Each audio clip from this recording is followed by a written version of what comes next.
Shalom saudara-saudari yang terkasih dalam Tuhan, kita berjumpa lagi dalam Bilik Bincang Iman Katolik. Tema yang akan kita bicarakan pada hari ini adalah mengenal istilah ajaran sosial gereja.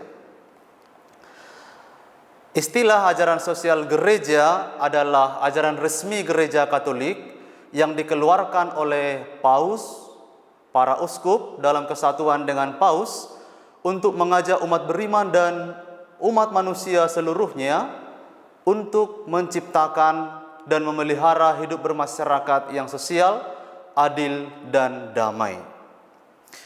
Ajaran sosial gereja biasanya dirumuskan dalam bentuk ensiklik yang dikeluarkan oleh Paus, juga dokumen-dokumen hasil sinode para uskup, dan juga tulisan-tulisan para teolog terkait dengan isu-isu sosial yang terjadi di tengah masyarakat. Dengan mengamati persoalan-persoalan dalam bidang sosial, Gereja Katolik merumuskan ajaran sosial yang memiliki akar-akarnya secara mendalam dalam kitab suci, khususnya Injil, dan tulisan-tulisan apostolik, para bapak gereja dan pujangga agung gereja. Apa yang menjadi latar belakang ajaran sosial gereja Katolik? Latar belakang ajaran sosial gereja adalah revolusi industri yang terjadi pada abad 19. Pada saat itu, industrialisasi mengubah pola lama hidup bersama masyarakat. Masyarakat bertani berubah ke masyarakat industri. Nah, pada saat itu, buruh mendapat perlakuan yang buruk. Mereka diperas dan jatuh dalam kemiskinan struktural.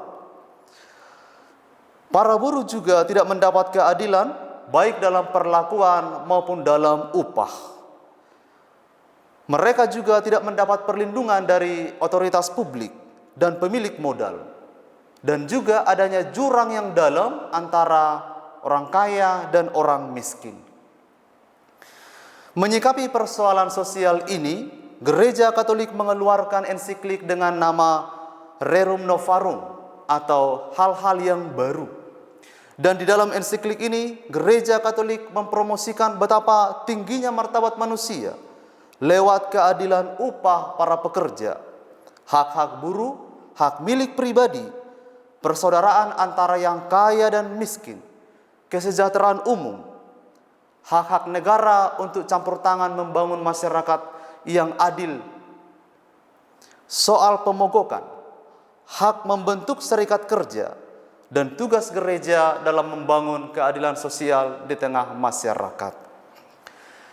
Ensiklik Rerum Novarum dari Paus Leo ke-13 pada tahun 1891, ini adalah merupakan ensiklik pertama ajaran sosial gereja Katolik.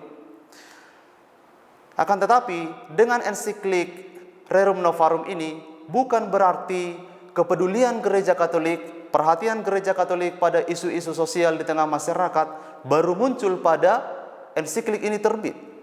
Tetapi jauh sebelum ini juga sudah ada kepedulian gereja Katolik sebelum ensiklik ini dikeluarkan. Sebab gereja Katolik sendiri tidak pernah mengabaikan persoalan-persoalan sosial yang terjadi di tengah masyarakat. Dan Gereja Katolik selalu terus mengeluarkan ensiklik-ensikliknya yang merupakan ajaran sosial gereja seiring isu-isu yang terjadi di tengah masyarakat kita. Saudara-saudari yang terkasih, ada 3 langkah penting dalam ajaran sosial gereja. Langkah pertama ialah to see, mengamati. Di sini gereja berusaha untuk mengamati persoalan-persoalan di bidang sosial yang terjadi di tengah masyarakat. Kemudian langkah yang kedua, to judge. Artinya gereja setelah mengamati persoalan-persoalan di bidang sosial yang terjadi di masyarakat, gereja merefleksikannya, merenungkannya dalam terang kebenaran Injil. Dan langkah yang terakhir ialah to act. Artinya seluruh yang diamati oleh gereja dan yang direnungkan, direfleksikan dalam terang sabda Tuhan, gereja ingin mewujudkan, ingin mengambil langkah, tindakan untuk mengatasi persoalan ini.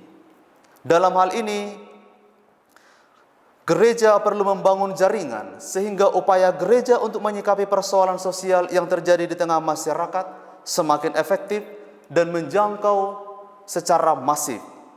Sinergitas dan kolaborasi dibutuhkan oleh gereja dalam menyikapi persoalan-persoalan sosial yang terjadi di tengah masyarakat. Saudara-saudari yang terkasih, ada 7 hal mendasar yang menjadi penekanan dalam ajaran sosial gereja Katolik. Hal pertama ialah hormat pada martabat manusia. Gereja mengajarkan bahwa setiap pribadi manusia itu bermartabat. Ia diciptakan secitra dengan Allah sendiri. Maka setiap pribadi memiliki martabat yang sama. Segala sesuatu yang berusaha untuk mengabaikan martabat ini tidak bisa diterima oleh gereja. Hal kedua ialah partisipasi dalam hidup bersama. Gereja mengajarkan bahwa setiap pribadi memiliki hak yang sama dalam keluarga dan komunitas sebagai bagian dari hidup bersama di tengah masyarakat. Hal yang ketiga ialah hak dan tanggung jawab. Setiap orang memiliki hak dan tanggung jawab untuk menghormati hak-hak orang lain, serta bertanggung jawab juga untuk menciptakan kesejahteraan bersama di tengah hidup bermasyarakat. Hal keempat ialah berpihak pada kaum miskin dan lemah. Gereja selalu mempromosikan dan mengajak bahwa setiap orang dipanggil untuk peduli pada sesama, khususnya mereka yang lemah, yang miskin dan yang tak berdaya. Hal kelima, gereja mempromosikan martabat kerja. Manusia dipanggil untuk bekerja. Dengan bekerja, manusia sejatinya menjadi rekan kerja Allah. Maka para pekerja itu berhak memiliki hak-hak mereka sebagai pekerja. Hal keenam ialah solidaritas. Setiap orang dipanggil untuk solidar dengan sesamanya. Siapapun mereka, tanpa ada pembedaan, tanpa ada diskriminasi. Setiap orang dipanggil untuk solidar, menaruh kepedulian kepada sesamanya. Hal yang terakhir ialah pemeliharaan alam ciptaan. Gereja mengajar kita bahwa setiap orang dipanggil untuk memelihara alam ciptaan. Sebab manusia hidup dalam ketergantungan dengan alam. Paus Fransiskus dalam ensiklik Laudato Si berkata dengan baik kepada kita bahwa bumi ini adalah rumah kita bersama. Kita punya tanggung jawab moral untuk merawat, untuk memelihara, dan untuk menjaganya. Saudara-saudari yang terkasih, marilah kita semakin mengakrabkan diri kita dengan ajaran-ajaran sosial gereja, sehingga iman kita semakin otentik dan kehadiran kita di tengah masyarakat semakin profetis. Tuhan memberkati.